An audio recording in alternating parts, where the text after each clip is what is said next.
Second trimester में जो 3 सबसे बड़ी या कॉमन मिस्टेक जो आप देखते हो अक्सर अपने क्लिनिक में, वो क्या है और उनसे एक प्रेग्नेंट लेडी कैसे बचे? देखिए, जो सेकेंड ट्राइमेस्टर होता है ये एक बहुत ही ब्यूटीफुल फेज होता है प्रेगनेंसी का। थर्ड मिस्टेक जो मेरे अकॉर्डिंग होती है वो होती है या तो बिल्कुल ही एक्सरसाइज ना करना।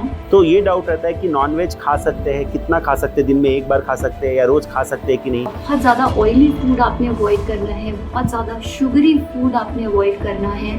तो सेकेंड ट्राइमेस्टर में मैम कितने डॉक्टर विजिट्स होने चाहिए? इस टाइम पे मिनिमम किस वीक्स में मदर को वो बेली दिखना शुरू होता है? और सेकेंड थिंग इसी में आता है कि जैसे ही टेस्ट करके पॉजिटिव लेके आते हैं उसी टाइम पे उन्हें लगता है कि शायद सारी दुनिया को पता लग जाएगा कि वो प्रेग्नेंट है। क्या क्या स्किन चेंजेस आई थिंक कि सेकेंड ट्राइमेस्टर में ही आना शुरू होती हैं? स्किन चेंजेस बिल्कुल नॉर्मल सी चीज़ है प्रेगनेंसी में, और बहुत सारे लोग इस चीज़ को वरी करते हैं कि बच्चा माँ की धड़कन, यहाँ तक कि माँ की आवाज़ को भी अपने गर्भ के अंदर एक स्टेज के बाद सुन पाता है। जहाँ तक रही आवाज़ की बात, हाँ इस टाइम पे मतलब साइंटिफिकली प्रूवन है कि बच्चा जो प्रेग्नेंट वुमेन है या प्रेग्नेंट लेडी है, उनको किस तरह के स्पेसिफिक एक्सरसाइजेस करनी चाहिए? तो सबसे सिंपल और सबसे इजी चीज़ जो आप कर सकते हो अगर आप अभी तक कोई भी किसी भी तरह का फिजिकल एक्टिविटी नहीं कर रहे थे, वो है तो हमारा एक रैपिड फायर राउंड है, उसमें मैं सिंपल क्वेश्चंस पूछूंगा और आपको बहुत शॉर्ट आंसर में बताना है मैम। क्या बेली के साइज से या मदर की जो फूड क्रेविंग हो उससे बच्चे का जेंडर प्रेडिक्ट किया जा सकता है? ये बिल्कुल गलत है, ये बहुत बड़ा मिथ है। हेलो डियर फ्रेंड्स, अगर आप एक प्रेग्नेंट महिला हैं जो अपने प्रेगनेंसी के 4th, 5th या 6th मंथ में हैं, तो आपको बहुत सारे डाउट्स होते हैं कि हमारे गर्भ के अंदर बच्चे की मूवमेंट हम कब फील कर सकते हैं, बच्चे की जो सेकेंड ट्राइमेस्टर में बच्चों की अल्ट्रासाउंड होती है उसमें क्या दिखता है। अक्सर प्रेग्नेंट महिला को इस समय पे बैक पेन, लेग पेन, अलग अलग तरह की प्रॉब्लम्स होती है। सेकेंड ट्राइमेस्टर में मदर्स को कई वैक्सीन्स भी लेनी होती है बच्चों की प्रोटेक्शन के लिए। साथ ही साथ कुछ टेस्ट भी किया जाता है, ब्लड टेस्ट भी किया जाता है, जिससे पता चले कि माँ के गर्भ के अंदर बेबी सेफ़ है या नहीं।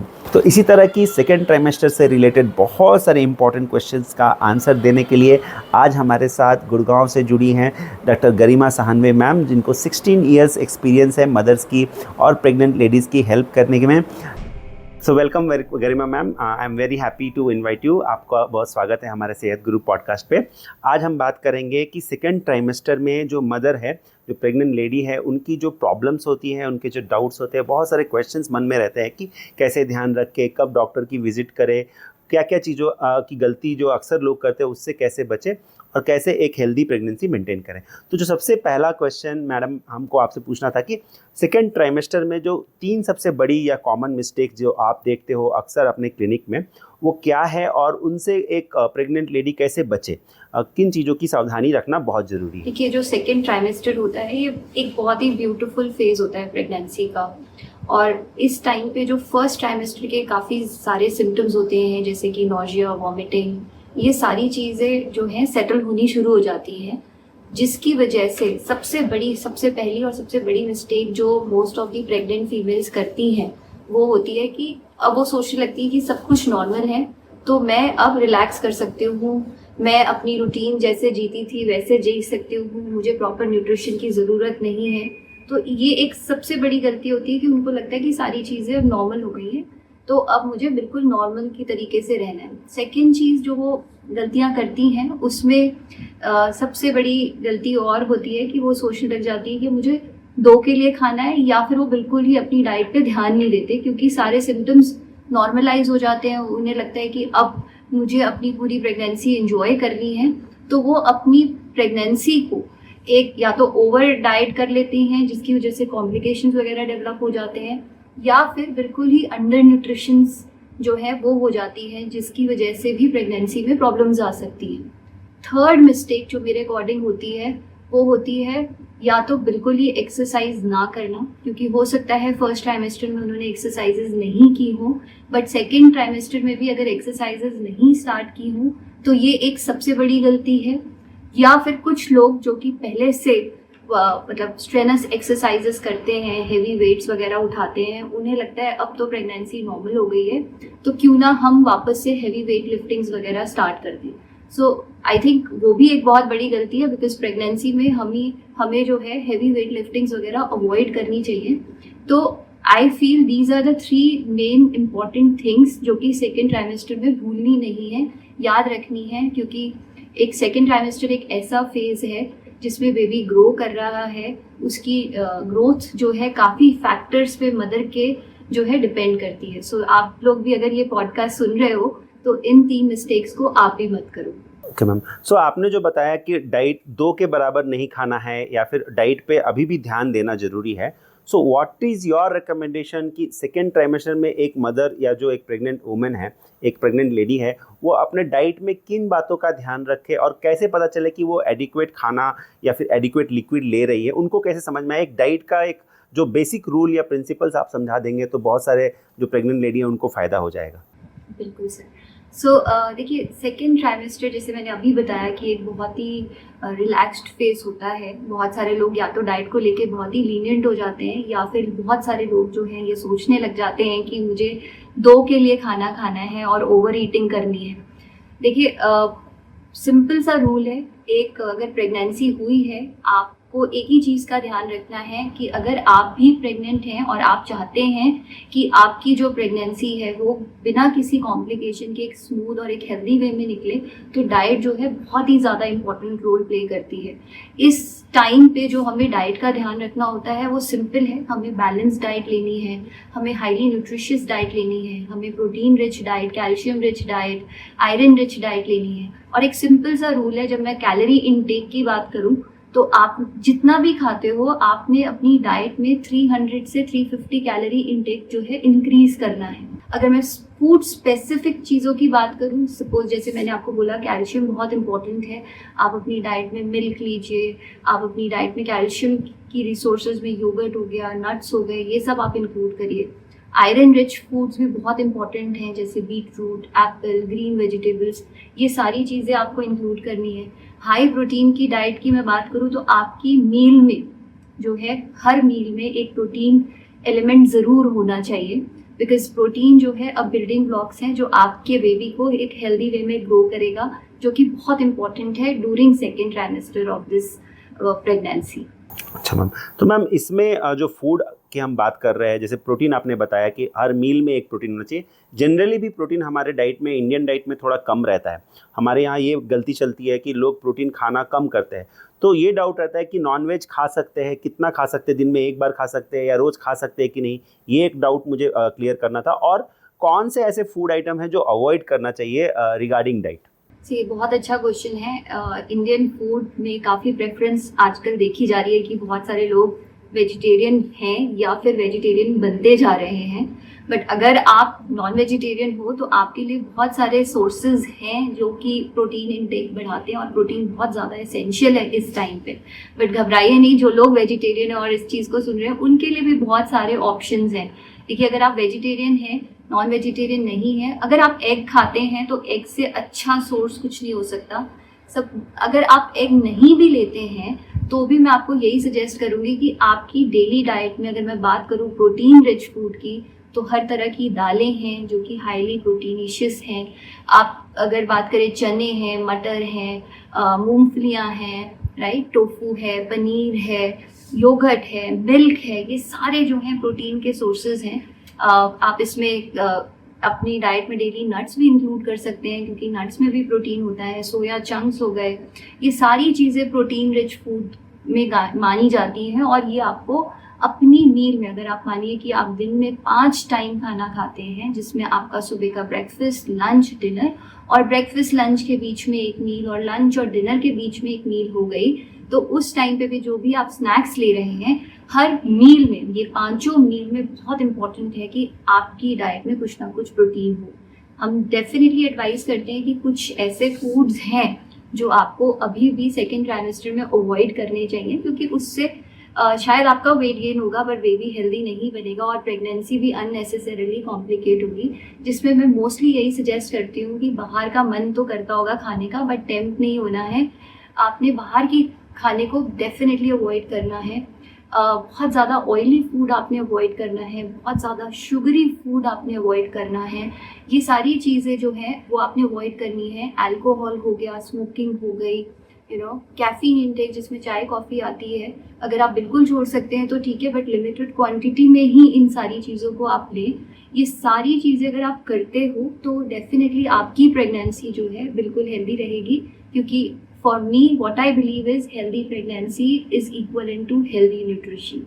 सो अगर आप हेल्दी डाइट ले रहे हो तो आपकी प्रेगनेंसी भी बिल्कुल हेल्दी जाएगी। जी मैम, तो बहुत सारे क्वेश्चन स्पेसिफिक मैं डाइट के बारे में, खाने के बारे में पूछ लेता हूँ। जैसे कि कई लोगों का ये मानना है कि कच्चा पपीता या फिर जो पाइनएप्पल है, ये 2 फ्रूट्स नहीं खाने चाहिए। इसके बारे में मैम आपका क्या सजेशन या ओपिनियन रहता है? देखिए, ये बहुत ही इम्पॉर्टेंट क्वेश्चन है और हम बहुत सारे पेशेंट्स को जब वो फर्स्ट ट्राइमेस्टर में आते हैं हम ये एडवाइस करते हैं कि रॉ पपाया और पाइनएप्पल डेफिनेटली अवॉइड करना चाहिए, क्योंकि इसमें एक एंजाइम होता है जिससे गट मोटिलिटी बढ़ जाती है, जिससे यूट्रस की कॉन्ट्रैक्शंस वगैरह आने के डर होते हैं, जिसकी वजह से अबॉर्शन का रिस्क भी काफ़ी ज़्यादा हाई होता है। तो हम यूजुअली रॉ पपाया और पाइनएप्पल को फर्स्ट ट्राइमेस्टर में बिल्कुल भी मतलब अलाउ नहीं करते हैं, बट हम ये भी कहते हैं कि आगे जाके सेकेंड और थर्ड ट्राइमेस्टर में भी अवॉइड कर सको तो करो, अगर लेने का मन है तो लो।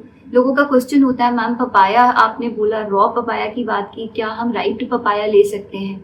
राइट पपाया जो है डेफिनेटली सेफ है, बट फिर भी मेरा एडवाइस यही होता है कि आप उसको अगर अवॉइड कर सकते हो करो, खाने का मन है लिमिटेड क्वांटिटी में खाओ। तो सेकेंड ट्राइमेस्टर में राइट पपाया आप थोड़ा बहुत खा सकते हो, पाइनएप्पल भी थोड़ा बहुत ही मिनिमल क्वांटिटी में खा सकते हो अगर बहुत ज़्यादा मन है, अदरवाइज अवॉइड करना चाहिए, बट फर्स्ट ट्राइमेस्टर में तो बिल्कुल नहीं। एंड मैम सी फूड के बारे में, जैसे कि कई बार हम बोलते हैं कि हाई मर्करी कंटेनिंग फूड जो है वो प्रेगनेंसी में नहीं खानी चाहिए, इसके बारे में भी एक मिथ है ना, तो what is the real reason and why we should avoid? See this uncooked raw food जो है जैसे कि फिश, मीट, अंडरकुक्ड एग्स, ये सारे अगर हमने प्रॉपरली कुक करके नहीं खाए हैं तो फिर इसमें जो है हाई कंटेंट ऑफ मर्करी होता है, जिसकी वजह से जो है कंजेनाइटल प्रॉब्लम्स, कंजेनाइटल एबनॉर्मलीज, जिसमें स्ट्रक्चरल एबनॉर्मैलिटीज़ हो गई बच्चे में, उनके होने के रिस्क होते हैं। तो इसीलिए जो लोग नॉन वेजिटेरियन होते हैं और जिनको ये सारी चीज़ें पसंद हैं खानी, डेफिनेटली ये न्यूट्रिशियस है, बट उन्हें जो ध्यान रखना है वो यही है कि वो घर का बना हुआ प्रॉपरली कुक्ड अगर ये सारी चीज़ें कंज्यूम कर रहे हैं, that too in minimal quantity, it is safe, but the condition is only this, that it should not be raw or undercooked. Ma'am एक और क्वेश्चन है कि जो सेकेंड ट्राइमेस्टर में आपने जैसे बताया ना कि बहुत सारे लोग लापरवाह हो जाते हैं और सोचते हैं कि अब हमको कोई प्रॉब्लम नहीं होगी, बट हमको क्या करना है कि हर जो गर्भवती महिला है उसको टाइम टू टाइम जो डॉक्टर विजिट है सेकेंड ट्राइमेस्टर में भी उसको कंटिन्यू रखना है, लापरवाह नहीं होना है कि अभी तो सब कुछ ठीक चल रहा है तो मैं डॉक्टर के पास क्यों जाऊँ। तो सेकेंड ट्राइमेस्टर में मैम कितने डॉक्टर विजिट्स होने चाहिए?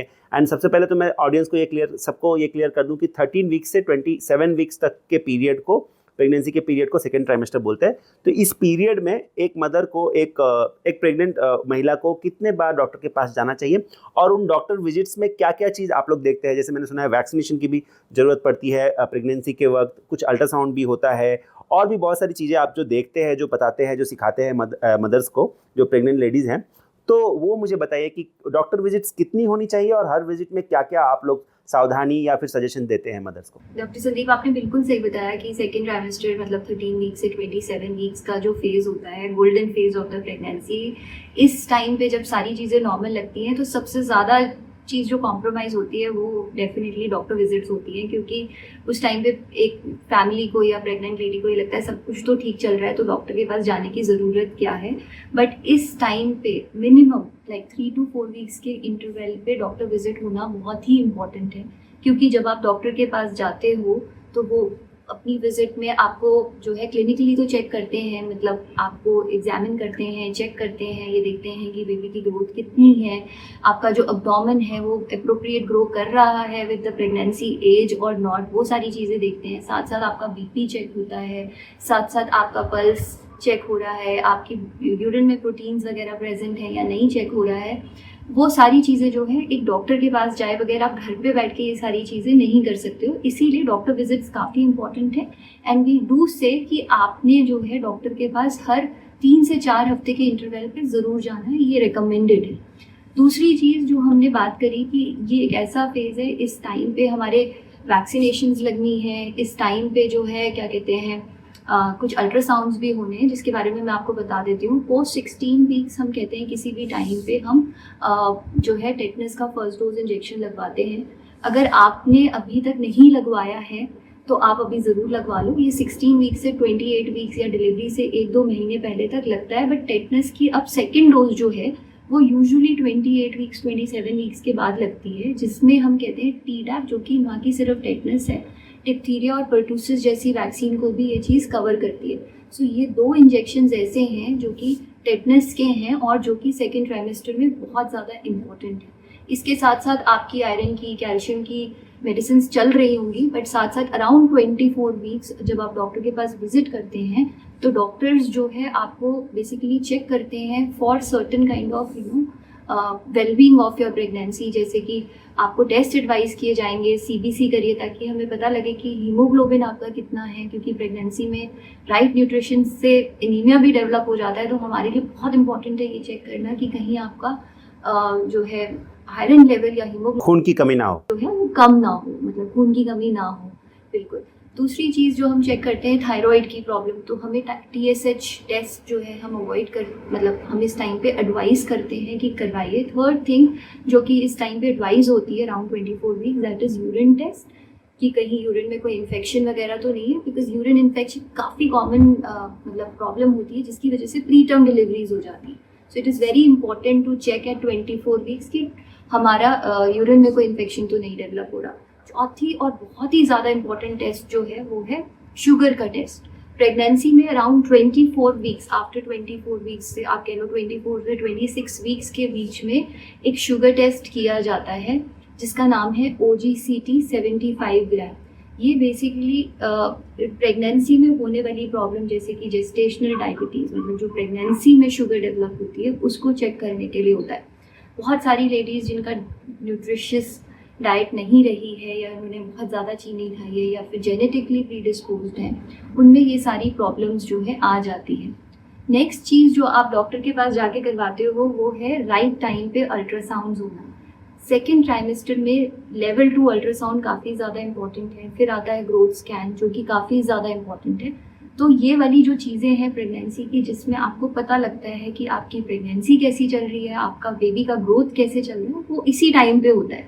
इसीलिए डॉक्टर की विजिट्स काफ़ी ज़्यादा एसेंशियल हो जाती हैं। मैम एक बहुत इंटरेस्टिंग क्वेश्चन है कि जितना मैंने सुना है कि एक जो प्रेग्नेंट महिला है उनको जो पेट निकलना या पेट दिखना, जो बेबी वेली बोलते हैं जिसको, वो सेकेंड ट्राइमेस्टर में ही शुरू होता है। एग्जैक्टली किस वीक्स में मदर को वो बेली दिखना शुरू होता है? और सेकेंड थिंग इसी में आता है कि इसी टाइम पे आई थिंक सेकेंड ट्राइमेस्टर के बीच में मदर्स को अपने बच्चे की मूवमेंट या किक्स थोड़ा बहुत फील होना शुरू हो जाती है। तो ये दोनों की टाइमिंग अगर बता दें तो बहुत सारी जो महिलाएं प्रेग्नेंट है उनको ये क्वेश्चन उनके मन में हमेशा रहता है कि कब बच्चे की मूवमेंट हमें पता चलेगी, और बेली कब निकलता है। इसमें भी बहुत लोग जानने के लिए इच्छुक रहते हैं कि कब उनका जो बेबी बेली है, मतलब बच्चे की जो पेट निकल जाता है, वो कैसे कब पता चलता है। सर बहुत ही इंटरेस्टिंग क्वेश्चन पूछा आपने। मतलब ये काफ़ी फीमेल्स का बहुत ही ज़्यादा इंपॉर्टेंट क्वेश्चन होता है। जैसे ही वो डॉक्टर के पास जैसे ही टेस्ट करके पॉजिटिव लेके आते हैं उसी टाइम पे उन्हें लगता है कि शायद सारी दुनिया को पता लग जाएगा कि वो प्रेग्नेंट है, बट ऐसा नहीं होता है।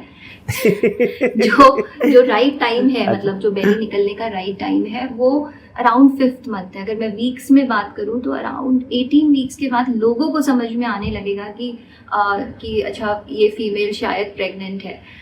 हल्का फुल्का आप जो प्रेग्नेंट लेडी है उससे हल्का फुल्का बम्प जो है अराउंड 16-17 वीक्स लोअर एब्डोमेन में फील होना शुरू हो जाता है। बट रियल में लोगों के लिए जो है आप आराम से 18 से 22 वीक्स के बीच में आप लोगों से कमेंट सुनना शुरू कर सकते हो कि क्या आप प्रेग्नेंट हो। मूवमेंट्स की बात करूं तो मूवमेंट्स भी जो है अराउंड 18 से 22 वीक्स के बीच में जो है परसीव होती है। कई लोगों को 18 हफ्ते में शुरू हो जाती है, कई लोगों को 20 हफ्ते में शुरू होती है, कई लोगों में थोड़ी सी डिले होती है। घबराने की ज़रूरत नहीं होती है इसमें, बट जो शुरू की मूवमेंट होती है वो ऐसे नहीं होता है कि अंदर कोई इनिशियली ही, मतलब शुरुआत से ही जो है आपको मुक्के पड़ रहे हैं या लाते पड़ रही हैं। हल्की हल्की आप कह लो कि जो मूवमेंट्स होती हैं वो इस तरह की होती हैं कि जैसे पेट में गुड़गुड़ाहट सी होती है, जब गैस बन रही होती है, बर्ब्स आने वाले होते हैं, उस टाइम पे जैसे गुड़गुड़ाहट सी होती है वैसे वाली इनिशियली आपको फील होगी। मेडिकल लैंग्वेज में हम इसको क्विकनिंग कहते हैं। जब एक फीमेल को फर्स्ट टाइम मूवमेंट फील होती है उस चीज़ को हम क्विकनिंग कहते हैं। तो आराम से वेट करना है, एकदम से नहीं होगा कि प्रेगनेंसी हुई है, बेबी अब मुझे मूवमेंट देगा, मुझे कुछ समझ नहीं आ रहा है। ये सारी चीज़ें बिल्कुल नॉर्मल है। 18 से 22 हफ्ते, मतलब 5वें महीने के अराउंड आप बेबी की मूवमेंट एक्सपेक्ट कर सकते हो। इसमें भी शायद ऐसा है कि रात में मूवमेंट ज़्यादा फील होती है, दिन में कम होती है, ऐसा कुछ है।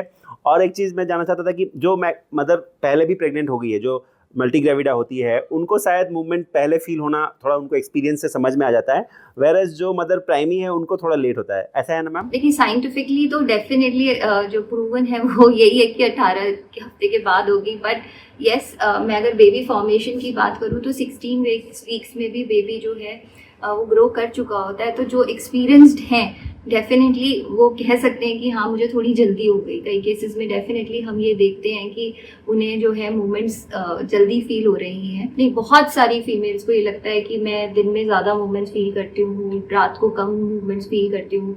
देखिए ये पर्सन टू पर्सन भी वैरी करता है। रात को आप सो रहे होते हो तो आप सोते हुए कैसे मूवमेंट फील करोगे? सिंपल सा क्वेश्चन है कि रात को नींद में तो कोई, और ना ही एज अ डॉक्टर हम ये एडवाइस करते हैं कि आप अपनी स्लीप मत लीजिए, आप रात को सोए मत, आप जो है रात भर बैठ के मूवमेंट्स ही चेक करें, because that is not advice, क्योंकि रेस्ट जो है वो काफ़ी ज़्यादा इंपॉर्टेंट है। तो अगर आप दिन में जाग रहे हैं तो दिन में ही आपको मूवमेंट ज़्यादा फील होगी। और हमारी तरफ से भी यही एडवाइस होता है कि जब आपको मूवमेंट्स फील होनी शुरू हो गई हैं तो आप कैसे चेक करेंगे कि आपको एडिक्वेट मूवमेंट्स हैं या नहीं है। इनिशियली जब आप सेकेंड ट्राइमेस्टर में हैं तो मूवमेंट्स जो है ज़्यादा हो रही होगी। जैसे जैसे प्रेगनेंसी बढ़ती जाएगी, मतलब जब आप थर्ड ट्राइमेस्टर में आएंगे तो जो है आपकी मूवमेंट्स जो है वो definitely comparative to second trimester कम लगेगी, बट प्रेजेंट रहेगी।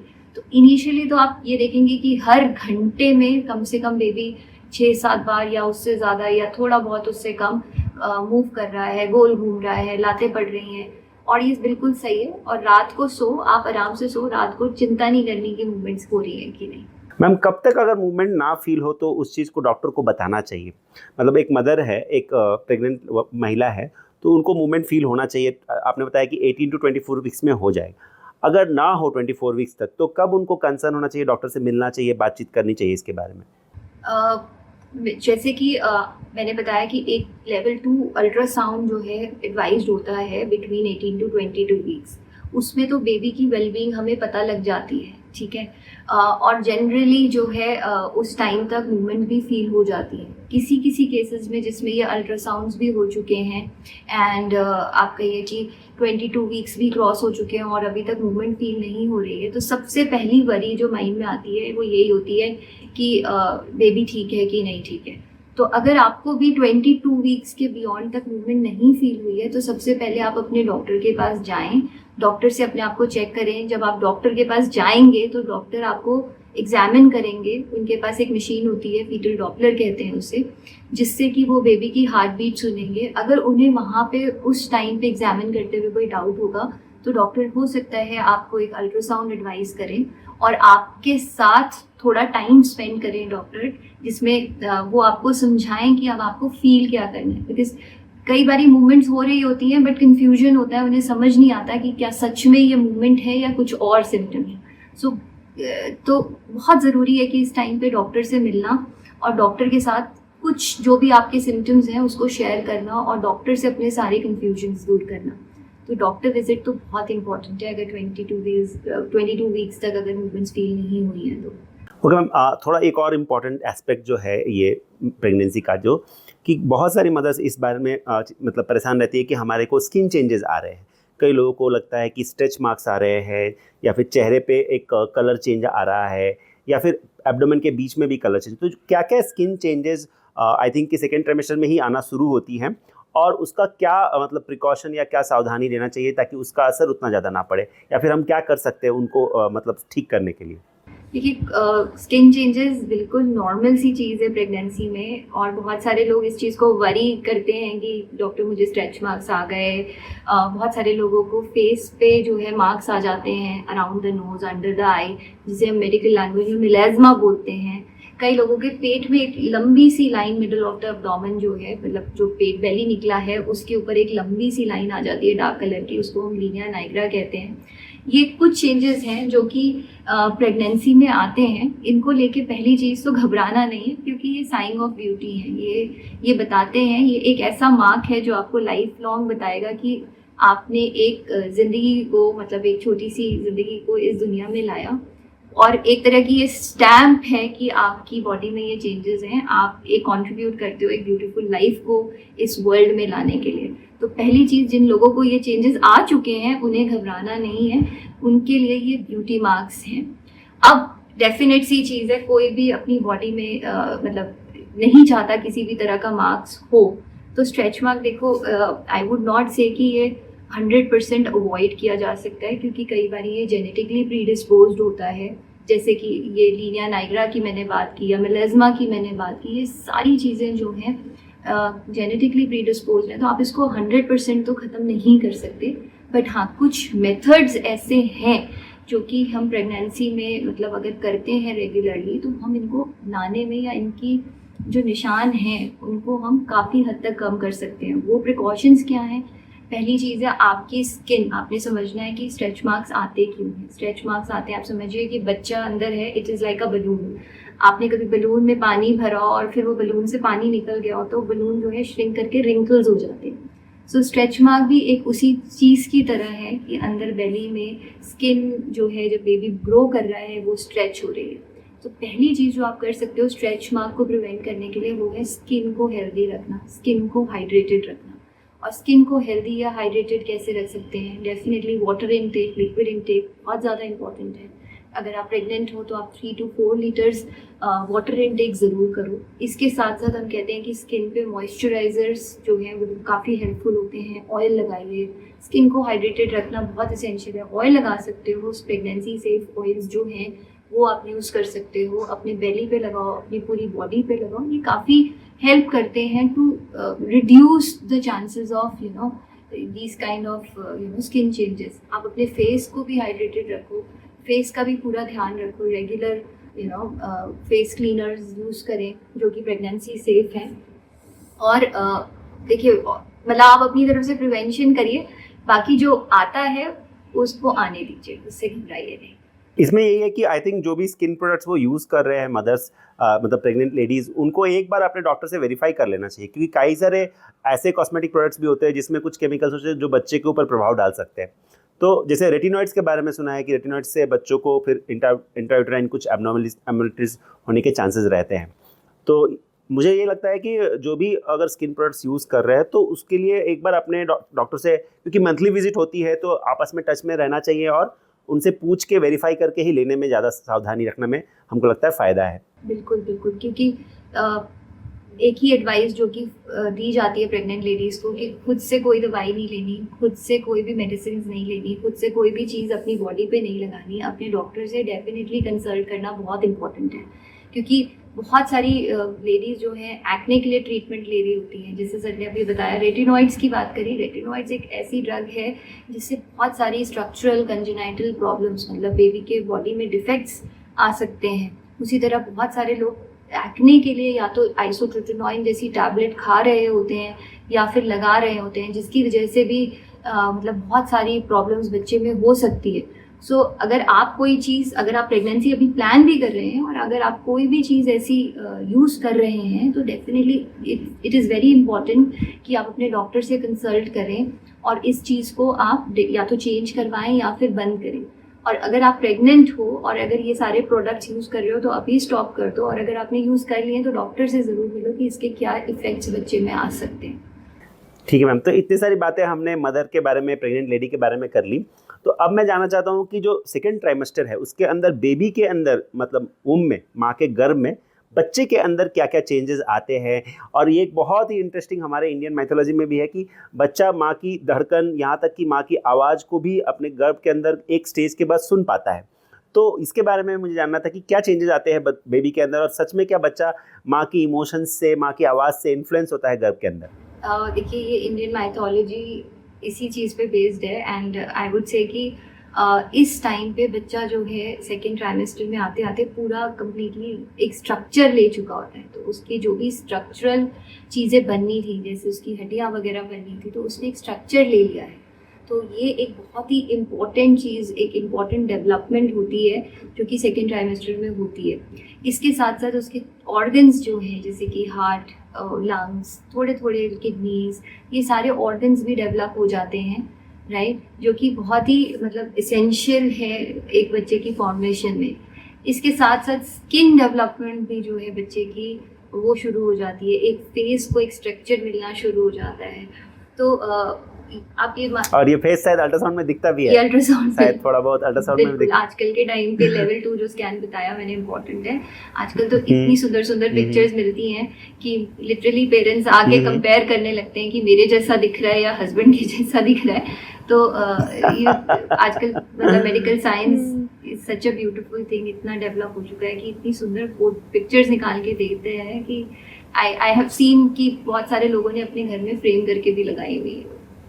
तो बहुत बहुत करना भी चाहिए, बहुत अच्छा एक्सपीरियंस है। बहुत मदर को भी सेटिस्फेक्शन होता है कि हमने इतनी मेहनत कर रहे तो उसका कुछ रिजल्ट भी तो सामने दिखना चाहिए। तो ये सारे चेंजेस सेकेंड ट्राइमेस्टर में होते हैं और बहुत ही ब्यूटीफुल चेंजेस हैं। जहाँ तक रही आवाज़ की बात, हाँ इस टाइम पे मतलब साइंटिफिकली प्रूवन है कि बच्चा जो है अपनी सराउंडिंग्स को समझ सकता है, मतलब सुन सकता है, स्पेशली अपनी मदर को रिकग्नाइज करता है, अपनी मदर की बातें सुन सकता है, तो बहुत अपनी मदर की बातों पर रिस्पॉन्ड करता है। और ये तो खैर मैंने पढ़ा था, बट अपने एक्सपीरियंस से जब मैं बहुत सारे पेशेंट से भी मिलती हूँ तो बहुत सारे पेशेंट्स ये आकर बताते हैं कि मैं बात करता हूँ या मैं बात करती हूँ तो इसका रिस्पॉन्स ये होता है। कल ही एक पेशेंट ने आके बोला कि मेरा बड़ा बेटा ड्रम बजा रहा था और ये अंदर डांस कर रहा था। तो कहीं ना कहीं ये चीज़ सच है कि बच्चे डेफिनेटली इस टाइम पे आके बातें सुनते हैं। तो बहुत ज़रूरी है इस टाइम पे कि हम एक पॉजिटिव इन्वायरमेंट मेंटेन करें, अच्छी अच्छी बातें करें, एक हेल्दी मतलब अपने पार्टनर के साथ भी एक हेल्दी रिलेशन बनाएं ताकि बच्चे पे ये सारी चीज़ों का इफ़ेक्ट भी एक पॉजिटिव वे में आए।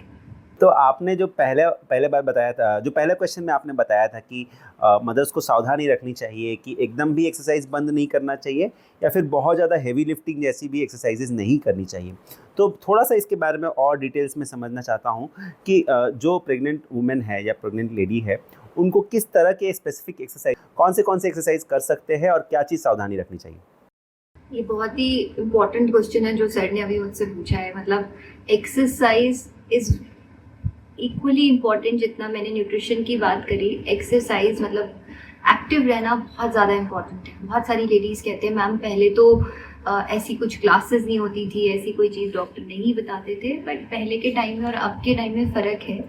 पहले जो है बहुत हार्ड वर्किंग फीमेल्स जैसे घरों के काम करने, झाड़ू पोछा खुद करना, ये सारी चीज़ें होती थी, वो एक तरह की एक्सरसाइजेज ही होती थी। बट आज के टाइम में ये चीज़ें वर्किंग मदर्स हैं, काम कर रही हैं, तो जिसकी वजह से ये सारी फिजिकल एक्टिविटीज़ बंद हो जाती हैं। मैंने ये भी बताया कि बहुत ज़्यादा strenuous exercises, heavy weight lifting हमें नहीं करनी है, ये हमें अवॉइड करनी है। ये बहुत, क्योंकि कई बार आप बहुत ज़्यादा हैवी वेट्स उठा रहे हैं तो कई बार आपको बैक पेन हो सकता है, कई बार आपके पेट में चोट लग सकती है, तो ये सारी चीज़ें डेंजरस हो सकती हैं। तो सबसे सिंपल और सबसे इजी चीज़ जो आप कर सकते हो अगर आप अभी तक कोई भी किसी भी तरह का फिजिकल एक्टिविटी नहीं कर रहे थे, वो है वॉकिंग। मतलब बहुत ही आसान है, दिन में कम से कम का आधा घंटे का 40 मिनट्स का टाइम निकालिए, या तो कंटिन्यूअस करिए या स्प्लिट करके करें। बट वॉकिंग जो है एक बहुत ही अच्छी फिजिकल एक्टिविटी मानी जाती है प्रेगनेंसी में। कई लोग जो हैं प्री नेटल योगास होते हैं, योगा आसन्स हैं, जिसमें कि मैं बोलती हूँ कि शुरुआती दिनों में ब्रीदिंग एक्सरसाइजेस काफ़ी हेल्प करती हैं। बट बटरफ्लाई एक्सरसाइजेस हो गई, पेल्विक फ्लोर एक्सरसाइजेस हो गई, जो कि आपकी नीचे की मसल्स को भी प्रिपेयर करती हैं, उसको स्ट्रॉन्ग बनाती हैं ताकि आपकी नॉर्मल डिलीवरी में हेल्प हो। तो आप वो सारे योगा आसन्स भी कर सकते हो। कैट एंड काउ हो गया, बटरफ्लाई एक्सरसाइजेज हो गई, पेल्विक फ्लोर एक्सरसाइजेज हो गई, मलासन्स हो गए। ये सारी एक्सरसाइजेज अगर आप प्रेगनेंसी में करते हो तो बहुत बहुत आपको जो है डिलीवरी के टाइम पे भी हेल्प करेगी। एक बहुत ही ज़्यादा कॉमन प्रॉब्लम होती है प्रेगनेंसी में, वो है बैक एक की या फिर लेग क्रैम्प्स की। तो अगर आप एक्टिव हैं, अगर आप फिजिकली ये सारी चीज़ें कर रहे हैं, क्योंकि बैक एक होना भी एक नॉर्मल सा सिम्टम है, क्योंकि पेट बढ़ रहा है, पेट आगे निकल रहा है, स्पाइन का पोस्चर चेंज हो रहा है, तो बैक एक जैसी प्रॉब्लम भी काफ़ी कॉमन होती है, जिसमें एक्सरसाइज जो है बहुत ही ज़्यादा इंपॉर्टेंट रोल प्ले करता है। तो ये सारी चीज़ें डेली आपकी रूटीन में प्रेगनेंसी में होनी चाहिए, minimum for 30 to 40 minutes. Ma'am तो एक्सरसाइज के बाद रेस्ट की बात करेंगे मैम, कि रेस्ट जो है वो भी बहुत ही इम्पॉर्टेंट है, जो जहाँ तक मैं समझता हूँ मदर के लिए भी, क्योंकि मदर भी एक कॉन्टीन्यूसली चेंजिंग सिचुएशन में जा रही होती है। जो प्रेग्नेंट लेडी है उनके बॉडी के अंदर चेंजेस आते हैं, बहुत सारी चेंजेस आते हैं, हार्मोनल चेंजेस आते हैं, साथ ही साथ जो बेबी के अंदर भी चेंजेस आते हैं।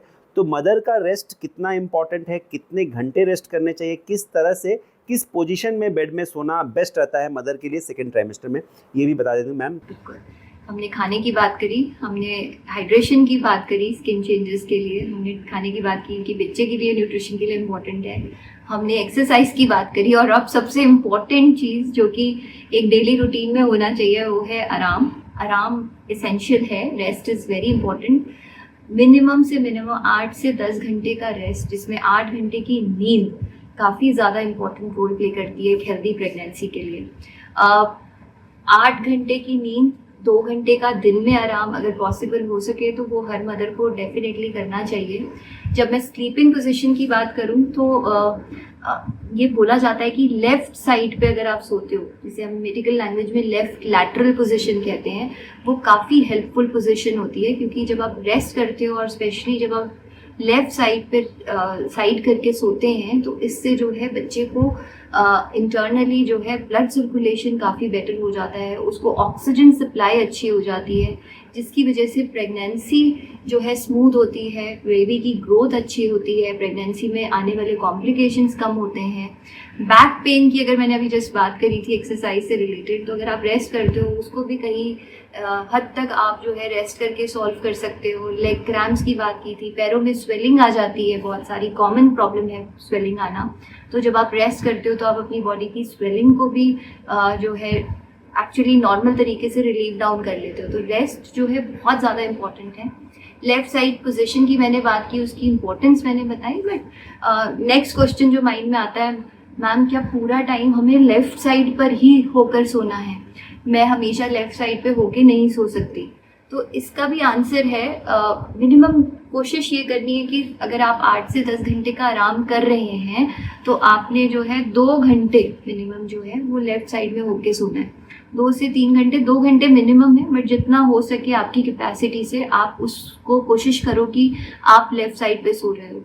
जैसे जैसे आपका बेली ग्रो करेगा वो भी आपकी स्लीपिंग पोजीशन को डिस्कम्फर्ट देता है। उस टाइम पे मैं मोस्टली पेशेंट्स को ये एडवाइस करती हूँ कि आप पिल्लो का यूज़ करो। कई बार लेग्स के बीच में अगर आप पिल्लो रख लेते हैं, या फिर आप अपनी बैक से पिल्लो को सपोर्ट कर लेते हैं, या आप अपनी बेली के नीचे भी एक हल्का सा सपोर्ट पिल्लो से दे देते हैं, तो आपकी जो पोजीशन है वो काफ़ी कंफर्टेबल हो सकती है और आप आराम से रेस्ट कर लेते हो। क्योंकि प्रेगनेंसी में जो मैंने अक्सर सुना है, बहुत सारी लेडीज़ कहती हैं मैम रेस्ट करे कैसे, सो ही नहीं पाते, लेट ही नहीं पाते। तो ये कुछ टिप्स हैं जो आई थिंक आपको हेल्प करेंगे रेस्ट लेने में, और रेस्ट जो है काफ़ी एसेंशियल एलिमेंट है पूरी एक हेल्दी प्रेगनेंसी। मैम एक और क्वेश्चन था कि ट्रैवल के रिलेटेड बहुत सारे मदर्स पूछते हैं कि प्रेगनेंसी के टाइम पे ये जो सेकेंड ट्राइमेस्टर है कैसे ट्रैवल करें, ट्रैवल करना कितना सेफ है, किस तरह का ट्रैवल अगर करना पड़े तो सावधानी रखनी चाहिए हमें? देखिए, एज फार एज आई से ट्रैवल फर्स्ट ट्राइमेस्टर में तो हम कहते हैं मत ही करो, बिल्कुल मत करो, बट बहुत सारी वर्किंग मदर्स हैं, काम करने जा रही हैं, तो डेली थोड़ा बहुत ट्रैवल होगा, वो आप डेफिनेटली कंटिन्यू करिए। अगर आप सेफली ट्रैवल कर रहे हैं, आपका मोड ऑफ ट्रांसपोर्टेशन अच्छा है, तो आपने अपना काम नहीं छोड़ना है, आपने अपना ऑफिस कंटिन्यू करना है, आप अपना काम ज़रूर करिए, वो ट्रैवल की कोई मतलब रुकावट नहीं है। सपोज़ आपने लॉन्ग डिस्टेंस ट्रैवल करना है, बाहर जाना है, फ्लाइट से जाना है, ट्रेन से जाना है, बहुत इंपॉर्टेंट है कि आप अपने डॉक्टर से डिस्कस करिए, क्योंकि हर एक की प्रेगनेंसी डिफरेंट है, कोई कॉम्प्लिकेशन तो नहीं है आपकी इस प्रेगनेंसी में। जनरली सेकेंड ट्राइमेस्टर में ट्रैवल सेफ माना जाता है, बट मेरी एडवाइस यही होगी कि अगर आप लॉन्ग ट्रैवल प्लान कर रहे हैं तो आप अपने डॉक्टर से ज़रूर कंसल्ट करें, क्योंकि आपकी प्रेगनेंसी में कुछ स्पेसिफिक चीज़ है वो आपके डॉक्टर से बेहतर कोई नहीं जानता। तो आप उन्हें बता के अपना मोड ऑफ ट्रैवल, या फिर बहुत एसेंशियल है तो ही ट्रैवल करें, अदरवाइज इसको अवॉइड कर सकते हो तो अभी भी करो। जी मैम एक जो डाउट बहुत सारे मदर्स को होता है, जिससे डर जाते हैं लोग, जैसे हमने बताया कि हम सेकेंड ट्राइमेस्टर में टेस्ट करते हैं थायराइड के लिए, थायराइड हार्मोन की डिफिशियंसी या एक्सेस के लिए, या फिर जो जेस्टेशनल डायबिटीज़ जिसको बोलते हैं कि प्रेगनेंसी के पहले तो डायबिटीज़ नहीं थी, बट प्रेगनेंसी के दौरान अगर डायबिटीज़ जैसे लक्षण आने लगते हैं टेस्ट में, तो उससे कई मदर्स डर जाती है। तो आप लोग कैसे काउंसिल करते हो, इसके बारे में क्या समझाते हो, किस तरह से उस चीज़ के साथ आप लोग डील करते हैं? देखिए, जेस्टेशनल डायबिटीज़ मतलब प्रेगनेंसी में होने वाली शुगर, ये एक काफ़ी कॉमन कॉम्प्लिकेशन है। मतलब इसमें प्रेगनेंसी जो है हाई रिस्क बन चुकी है, मोस्ट ऑफ दी मदर्स को पता नहीं होता। तो जैसे मैंने बताया कि 24 वीक्स के अराउंड हम ये टेस्ट करते हैं, क्योंकि इसके कोई सिम्टम्स नहीं होते, तो पता नहीं चलता। इसीलिए ये आप कह लो छठे महीने पे अराउंड 24 वीक्स ये टेस्ट काफ़ी एसेंशियल होता है।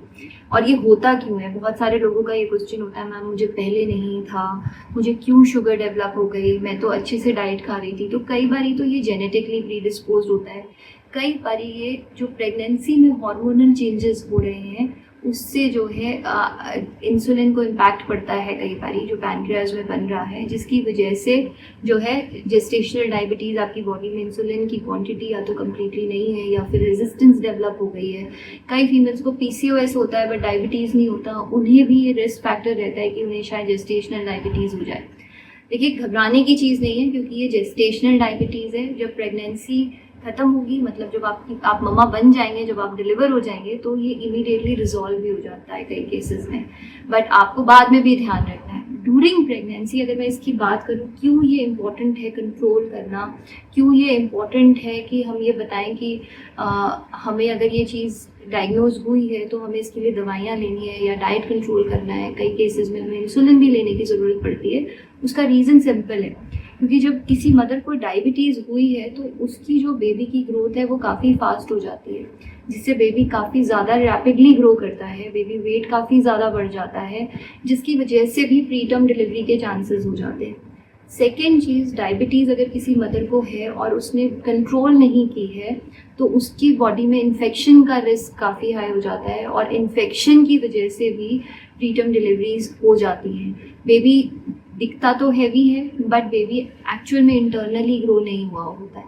तो ये जस्ट एक ऐसी प्रॉब्लम है जिसमें अगर प्री टर्म डिलीवरी हो जाए तो बच्चे को जो है प्रॉपर डेवलपमेंट पूरी ना होने की वजह से NICU नर्सरी की ज़रूरत पड़ जाती है। तो इसीलिए इस टेस्ट को करना इम्पॉर्टेंट है। अगर ये पता लगे तो इसको कंट्रोल करना इम्पॉर्टेंट है, ताकि आप जो है सेफली अपनी प्रेगनेंसी को 9 मंथ्स तक कंप्लीट कर सको। तो जेस्टेशनल डायबिटीज़ में जैसे इंसुलिन थेरेपी अगर ज़रूरत पड़े तो दे सकते हैं, और अगर नहीं लेते तो प्री मैच्योर बेबीज़ होती है। हम लोगों ने NICU में बहुत बार देखा है कि बेबी ओवरवेट होता है, 3.5 में भी 5 kg या 4 kg का बेबी होता है मे बी, बट लंग्स में प्रीमैच्योरिटी होती है, तो फिर हमें सर्फेक्टेंट देना या फिर उसको बच्चे को CPAP या वेंटिलेटर पे डालने की ज़रूरत पड़ जाती है। तो इसीलिए उसको सही तरीके से मैनेज करना। ये इसकी डिटेल्स सर से अच्छा कोई नहीं दे सकता। तो डेफिनेटली ये प्री टर्म डिलीवरीज और डायबिटीज़ कंट्रोल करना बच्चे के लिए क्यों एसेंशियल है, आई थिंक सर ये बहुत अच्छे से बता सकते। मैम, एक फाइनल क्वेश्चन जो था कि बहुत सारे लोगों को बैक पेन होता है, कुछ लोगों को लेग पेन होता है, और बहुत सारी जो मदर्स है, जो प्रेग्नेंट लेडीज़ हैं, उनको UTI होता है। तो इन सब से बचने के लिए इन शॉर्ट किन बातों का ध्यान रखना जरूरी है? ऑल्दो हमने इसके बारे में थोड़ा बहुत तो डिस्कस किया है, but these are the problems जो कि रेगुलर डेली बेसिस में एक प्रेग्नेंट महिला को इसके साथ होके गुजरना पड़ता है, कि बैक पेन रहता है, लेग पेन रहता है, या फिर बार बार यूरिन इन्फेक्शन हो जाती है। तो इसका क्या सावधानी लें, किस तरह से बचें, और अगर हो जाए तो क्या करना चाहिए? देखिए, बैक पेन, लेग पेन्स ये नॉर्मल सिम्टम्स होते हैं प्रेगनेंसी के, बट इसको प्रिवेंट करने के लिए मैं एक समरी में बता देती हूँ। मैंने काफ़ी चीज़ें कवर करी। आप एक्टिव रहिए, आप अच्छे से डाइट लीजिए, बेबी को ग्रो करना है, आपने हैवी नहीं बनना है, मतलब आपको एक हेल्दी बेबी चाहिए। मदर को बहुत ज़्यादा मोटापा नहीं चाहिए जिसकी वजह से बैक पेन बाद में भी बहुत तंग करता है।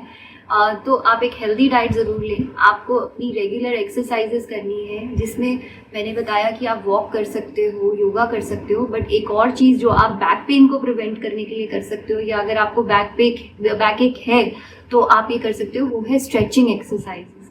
अगर आप लेग्स क्रैम्प के लिए या बैक एक के लिए स्ट्रेचिंग करते हो तो उससे काफ़ी रिलीफ मिलता है। रेस्ट की मैंने बात की, तो रेस्ट बहुत ज़्यादा एसेंशियल है अगर आपको बैक एक या लेग क्रैम्प्स को प्रिवेंट करना है। साथ ही साथ जो आपके सप्लीमेंट्स डॉक्टर ने दिए हुए हैं, कैल्शियम का सप्लीमेंट हो गया, विटामिन D का सप्लीमेंट हो गया, B12 का सप्लीमेंट हो गया, प्रोटीन का सप्लीमेंट हो गया, आयरन का सप्लीमेंट हो गया, ये आप अपनी रेगुलरली इसे मिस नहीं करें। ये बहुत ज़्यादा इंपॉर्टेंट है प्रेगनेंसी में, और ये भी कहीं ना कहीं किसी ना किसी हद तक आपके लेग क्रैम्प्स को प्रिवेंट करता है। UTI की बात करी हमने। UTI मतलब यूरिन ट्रैक इन्फेक्शन। कई बारी जो है प्रेगनेंसी का जब बेली बड़ा होता है तो मदर्स जो है यूरिन कम्प्लीटली पास नहीं कर पाते, जिसकी वजह से यूरिन होल्ड रहता है अंदर, या फिर यूरिन अंदर यूरिनरी ब्लैडर जो कि बैग है यूरिन का, उसमें रह जाता है, जिसकी वजह से इन्फेक्शन हो जाता है। तो आपने एक चीज़ ध्यान रखनी है कि अगर आपको यूरिन का प्रेशर है तो आपने यूरिन को कंट्रोल नहीं करना है, आपने इमीडिएटली जाके यूरिन पास करना है, यूरिन होल्ड नहीं करना है। सेकेंड चीज़, क्योंकि प्रेगनेंसी में हार्मोनल चेंजेस हैं, कुछ बॉडी में इम्यूनिटी डिक्रीज हो रही है, तो आपको अगर यूटीआई से प्रिवेंट करना है अपने आप को, तो आपने हाइड्रेशन मतलब लिक्विड वाटर इनटेक जो है वो भी अच्छे से लेना है। एंड डायबिटीज़ की मैंने बात करी थी, डायबिटीज़ अगर किसी को है तो वो ज़्यादा प्रोन हो जाते हैं यूटीआई के। तो आपको शुरू से ही अपनी प्रेगनेंसी में ध्यान रखना है कि आप बहुत ज़्यादा शुगरी फूड नहीं खा रहे हैं जिससे कि आपको डायबिटीज़ हो, जिससे कि आपको फिर आगे जाके यूटीआई जैसी प्रॉब्लम हो।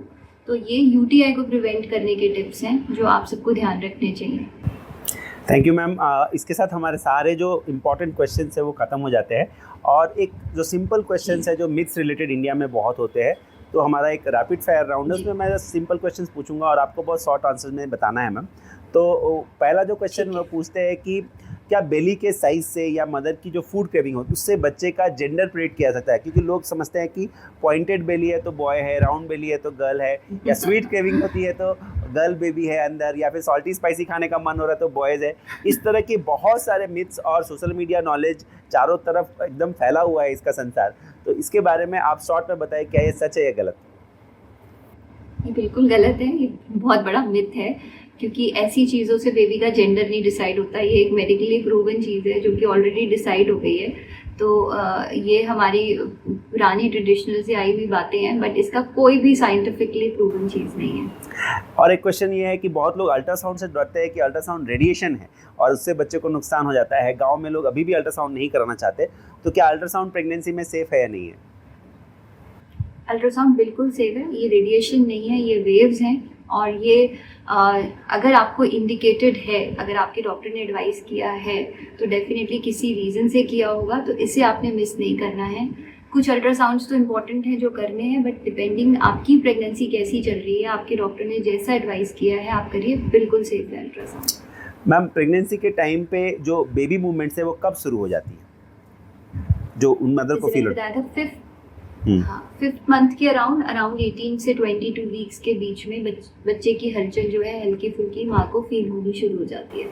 और प्रेगनेंसी के टाइम पे क्या मदर्स टी कॉफ़ी ले सकती है? ले सकती है तो कितना लें?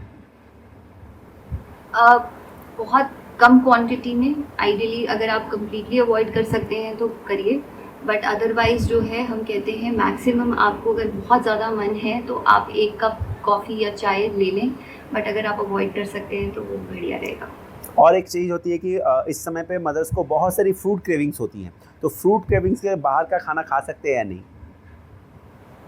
बाहर का खाना जहाँ तक हो सके अवॉइड करें। बाहर जो भी चीज़ पसंद है आपको खाने में वो आप घर में बनाने की कोशिश करें, क्योंकि हमें ये नहीं पता कि बाहर कौन सा ऑयल यूज़ हो रहा है, किस तरह की सब्जियां हैं, सड़ी गली, हमें कुछ नहीं पता। तो बेटर होगा कि उसका सेम वर्जन आप घर पे बना के खाएं। जी ma'am, thank you so much. आपने बहुत सारी अच्छी इन्फॉर्मेशन दी।